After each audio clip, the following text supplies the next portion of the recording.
because I've decided, and my goodness, I know you've had this many conversations. I've had this many conversations. And as we get ready to watch this thing, it is my estimation that the world has decided way ahead of schedule who Brock Purdy is. Now, it is the nature of sport. We do this every draft. We did it to Trey Lance a year and a half ago. I think he's Mahomes. Why do you think he's Mahomes? Well, because he can throw and run. Nice. Do you know how many people can do that in this world? I mean, Tom Brady's not one of them. He can only throw, but Carlos Correa can do both. Carlos Correa can throw and run. Yeah. He might be Patrick Mahomes. So we love comps. And all of a sudden, part of it, because Tom Brady is in town, I think that actually does not help Brock Purdy. It helps Brock Purdy because I think the 49er defense is going to stuff Tom Brady's offense because it's not very good this year. But put that aside. With Tom Brady coming to town, we have decided that Brock Purdy is Tom Brady. Why? Well, they were drafted late, and they were not believed in, all the way to the point where they didn't have a big-time college job. I know you're going to say Tom Brady went to Michigan, but he split time. He wasn't even the starter for the majority of his career. So they were drafted late, and they were dismissed, and they had to wait for a major injury to happen in front of them. And then, when they got the job, they immediately showed wisdom beyond their years, and they both took over teams that were well-established with really good coaches. That's it. That's who he is. Brock Purdy is Tom Brady. Yeah. Pat on the back. No pressure, kid. I know we've only seen you for 3 flipping quarters. He's never started a game in the NFL. You are Tom Brady. Both got jobs due to injuries for the incumbents, and so there you go. Brock, go ahead and go out there and make sure you get 10 Super Bowl appearances and go ahead and win 7 of them. So there you go, Brock. The bar's not set too high at all. Go ahead and get that done, Brock. By the way, you've only played 3 quarters of football, but hey, no pressure, and you're going up against the aforementioned GOAT himself this week. But there you go, Brock. That's what we need you to do. We need you to go out there, go to 10, win 7, and we'll see you in about 15 years. And before any of you go, oh gosh, what, Willard and Dibs, did you talk to your buddy Joe down the street or your neighbor Bill? Is that who said this? Like, nobody who's got any credibility is saying, hey, Brock Purdy, he's going to be Tom Brady, right? We wouldn't have that, Bill freaking Cower. And this makes you kind of wonder, as you sit there and think about the twilight of Tom, the emergence of Brock Purdy. Could this be kind of a similar situation? And when you look at it, you sometimes wonder if you're not molded in the National Football League based on how you enter the National Football League. Tom Brady, Brock Purdy, both had to sit and wait for an injury to the player in front of them to get their opportunity. You know, the one thing about both these guys, because of how they entered the National Football League, there was always doubters. There was always questions about who they are. But what you see from them and how they entered that league has fueled them. It reveals them and can ultimately, like Tom does, define them. I'm not saying Brock Purdy is going to be Tom Brady. But I'm saying let's give him a chance. Because sometimes, you know what? That's all you need. And let your actions speak for themselves. Oh my God. I'm not saying he's not Tom Brady, but let's give him a chance to be But for the Tom other Brady. 58 seconds, let me use a weird voiceover voice and tell you that he might be Tom Brady. And music in the background made it even more telling and more ominous. What the hell are we doing? What are we doing, Mark? What the hell are we doing? What are you doing, Bill? Don't do this. Please don't do this. Oh, it's too late. That horse has left the barn. Oh, my God. He is Tom Brady. He Call is. him Brock Brady. Hi, I'm Brock Brady. I mean, what are we doing? What are you all doing? Yeah, Kyle, what are you doing? Is it a disappointment if Brock Purdy only wins 5 Super Bowls?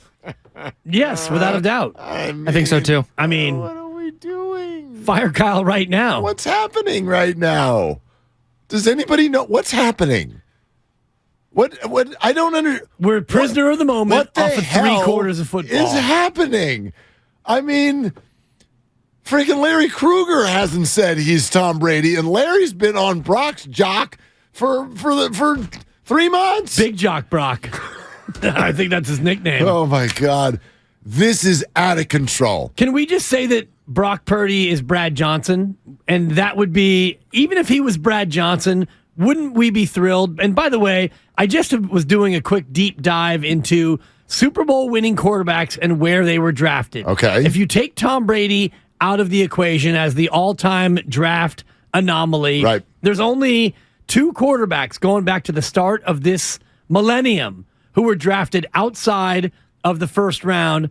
Actually, 3 who have gone on to win the Super Bowl. Russell Wilson. Russell Wilson was drafted in the third round. Yeah, so he's not a first rounder. Nick Foles was drafted in the third round as well. And then you go back to Brad Johnson, who was drafted in the 9th round. The 9th round, which now doesn't even 9th exist. Round. So Trent Dilfer was a first-round draft pick? He was, right? Yes, he was. Yeah, that's what yeah. And if you look at Brad Johnson, he was taken number 227 overall, which is damn near where Mr. Irrelevant was taken in terms of the draft. Yeah. And, Brad Johnson had the sort of run that we're all hoping that Brock Purdy can have. So instead of Tom Brady, why don't we look at Brad Johnson as the possible Brock Purdy Super Bowl comp? Well, it'll be a great conversation. Brad Johnson's going to join us today at 10:30. Oh, what do you know? Yeah, how about that? That was a coinky dink. Sure. Buster Olney is coming on as well. That'll be at about 11. The Giants are at a fork in the road. We'll describe that in depth a little bit later on in the show. Look, I can bounce around the league and find quarterbacks who have been very successful and even flirted with a Super Bowl win. Jimmy Garoppolo is one of them who weren't drafted in the first round. So I'm not here to say you can't be a successful quarterback outside of the first round. Look just at the starting quarterbacks today. I mean, Lamar Jackson was 1 pick away from being a second-round draft pick. But let's go around the league. Dak Prescott, not a first-round draft pick. Jalen Hurts, not a first-round draft pick. He might be the MVP of the league this year. Let me just bounce around a little bit at some. Kirk Cousins, not a first-round draft pick. Let's see. I'm just looking at the whole list right now. Tannehill was, right? Tannehill's a first-round draft pick. Russell Wilson, we already mentioned. Derek Carr. Sorry, Spadone. I didn't mean to pick the scab. Baker Mayfield, first-round draft pick. Baker Mayfield, first-round draft pick. So, sure, it's not normal, but you can do it. So, can Brock Purdy be a successful player in the NFL? Sure. And quarterbacking is always more contextual than we want to give it credit for. And what I mean by that is I think there are plenty of people who can be a good quarterback in one situation, and then they wouldn't be in another. Exactly. A lot of it is luck based on where you end up and who's your coach and what are your surroundings, and sometimes that can even be the same person. Why was Kurt Warner good with the Rams, terrible with the Giants, and then good again with the Cardinals? What happened there with the Giants? I don't know. Something made a Hall of Fame player look like junk.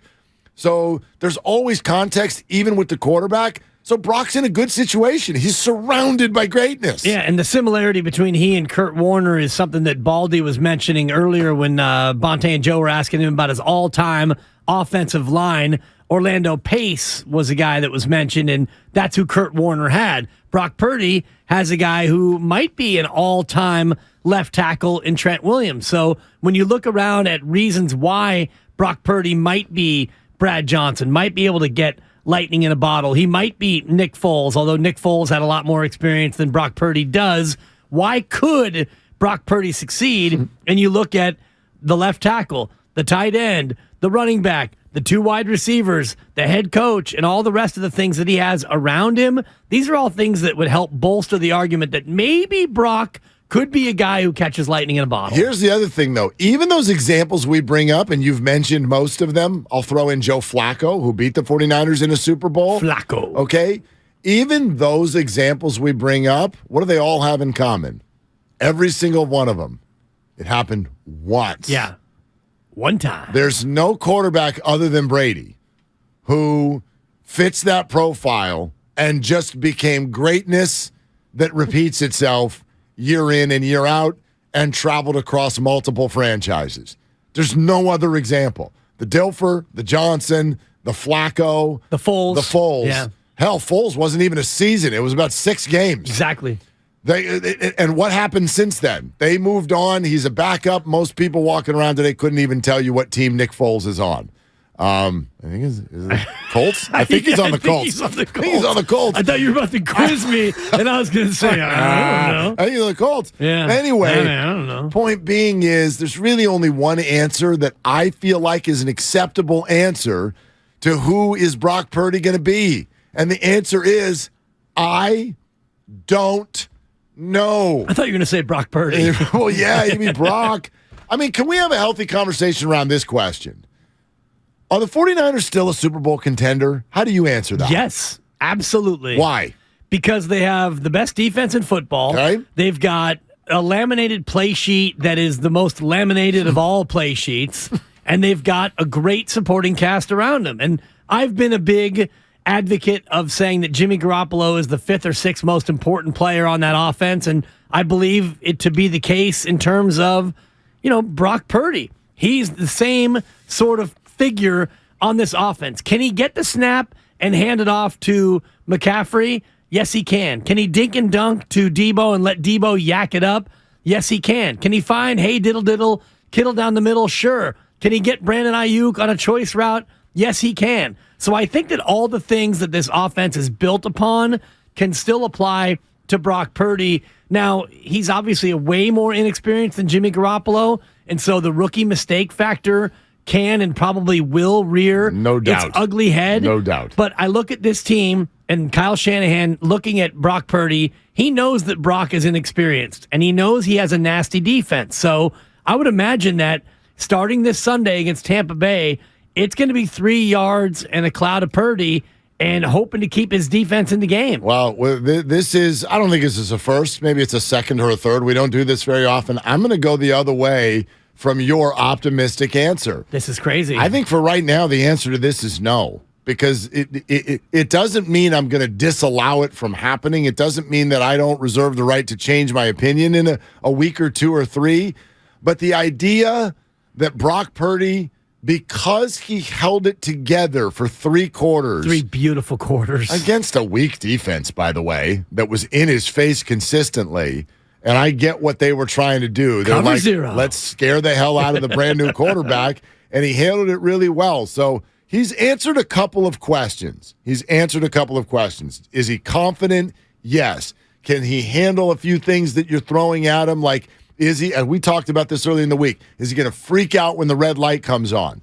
No. So those are really good answers. And those are what we know, but that's the only thing we know. To then take any rookie, forget where he was drafted. I don't care if he was a first rounder. To take a rookie, hand him the reins in week 13 and go win the Super Bowl. Come on. Really? Yeah. Like, yes, it's allowed. Sure. It's within the rules. That would be an unbelievable story. And I just want to make sure that we're giving that its due. Understand, Definitely. This is a Disney movie now. Totally. If the Niners win the Super Bowl, I hope y'all understand Remember that. the old after-school specials? Oh, gosh, yeah. This would be a classic after-school special.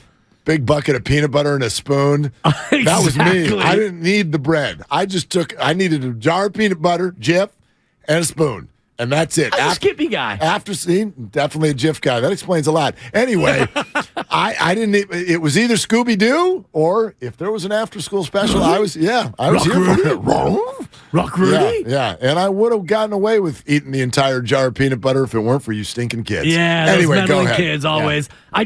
You're right in terms of like the overarching reality of what we're asking this to be and how this is supposed to go. But I will go and get into a micro level because you and I have both talked about it and we both agree that the word should is attached to the 49ers and a playoff berth, even with Brock Purdy. They should. I agree. So if they should be a playoff team, and we both kind of agree, I think, that they still should win the division, which means they would have a home playoff game. Yep. And in that home playoff game, even with Brock Purdy, they'd be favored. So you give them a home playoff game, and I think they win that game. I think you did a few things there where you jumped information that we don't have yet. Shout out Chris Cross. Okay, like 49ers, can they still win the division? Yeah, I do think they can win the division. That might be a referendum more on what I don't think Seattle is than what I do think the 49ers are with their third quarterback. But to say automatically they're going to be favored in a home playoff game, you're going to have some home dogs in the playoffs this year. Heck, if the 49ers are still as good as we hope them to be, they'll be favored when they go to Minnesota. Okay? There will be road favorites in these playoffs. Right. For sure. Dallas probably favored over Tampa if that's the way that goes frankly, in a 4-5 matchup. Dallas might be favored if they come here, especially with Brock Purdy now being the quarterback. But I'm just taking it 1 week at a time. So you and I both think that they should make the playoffs, and we both probably think that they should win the division. Yeah. So if both of those things happen, and Brock Purdy between now and then is still the quarterback, he's still upright, and you wind up 10-7, 11-6, whatever it is, you win the division, you have a home playoff game, you'll be favored. You should, based on the fact that you're favored, win that game. You should, but I mean, here's what I'm thinking, and we're going to see Washington here on Christmas Eve. Sure are. Washington and the New York Giants, if it's one of those teams, these are solid defenses. Yeah. And they're plucky little teams, right? Like, I don't think that they're going to be the reason I'm optimistic about the 49ers is because of the other side of the ball. It's not because of Brock Purdy. Their defense is really elite. It's the best defense in football. And so is Taylor Heineke or Daniel Jones going to come in here and dance and put up 30 points? No, I don't see that. But might the 49ers have to get used to grinding out a 17-16 game? Shout out Thursday Night Football. Sorry, Spadone. Oh, geez. But I mean, might you have to do something like that? Yeah. And so, if that's how it looks the rest of the way, the Niners grind out 3 of their final 5. They never score more than 24 points. And then they host a playoff game. Are you like, ooh, they're going to be favored? Are they? I mean, again, I'm not going to put information on the table that's not there yet. Brock Purdy held it together for 3 quarters of a home football game. That's different than handling a full start where another defense, better ones coming in, by the way, including on Sunday, when a better defense has been game planning for you all week and is going to throw really weird stuff at you because their assumption is you haven't seen a lot. Right. And what's he going to do in those situations? What you going to do, Brock? I don't think we can act like we know that answer yet because we don't. No, we don't. We absolutely don't. But what we do know about this team, nasty defense, good solid run game, laminated play sheet, and the fact that, Tampa Bay's offense is not going to scare you. And even Miami's scary offense, who struck you for a touchdown on the opening snap, and you got a Tyreek Hill touchdown. Other than that, you held them at bay. And I think about Tom Brady, statuesque, with a depleted offensive line against Captain Saccaroni, defensive player of the week, defensive player of the month for November. I see this Niner defense feasting, and I see Kyle Shanahan telling Brock Purdy, hey, Brock, go ahead and put your arm in the locker room. We're going to have you just hand it off all day. I think the blueprint for this Niners offense is going to be super conservative. Yeah, except if that's the case, and I was thinking about this, I don't think what has just taken place is good news for Christian McCaffrey. It really isn't. Christian has changed this 49ers team, but understand, if you're a defensive coordinator and you're looking at this team right now, what's the first thing you're doing? Number 1, hey, guys. Make Brock beat us. Christian. Stack the box. You're out. You're out. You're not doing it. You're not running up the middle on us. Like, if you can go run routes and Brock can find you before we get to him, congrats. Then Brock Purdy beat us. But tucked into everything you're all saying about Brock Purdy this week, you know what I hear? You know what my ear hears? We still actually don't respect Jimmy Garoppolo. That's tucked in under the covers of what all of you are saying about Brock Purdy. Because you think that's all that's needed on this team. Just come in here and don't mess it up. Just hand off the ball, hit Christian on 3rd down. Dink and dunk. Jawan, 3rd and Jawan, 5 yards away. Boop, boop, boop, boop. You are all disrespecting the play that Jimmy has put together this year. And it is my prediction that it's not going to look the same. And McCaffrey was able to do a lot of the things he's been able to do out of the run game because those defenses did respect what Jimmy could do throwing the ball. And Brock is going to have to match that for the 49ers to look the same. Yeah, in theory, I think you're right. And, ultimately it comes down to whether or not you can run the football. And that comes down to the laminated play sheet again, because Kyle Shanahan and his ability to scheme up offense no matter who the quarterback is. And I know everyone says, oh, he got Trey Lance hurt. Well, he was designing offense around Trey Lance, and I think he'll do the same for Brock Purdy.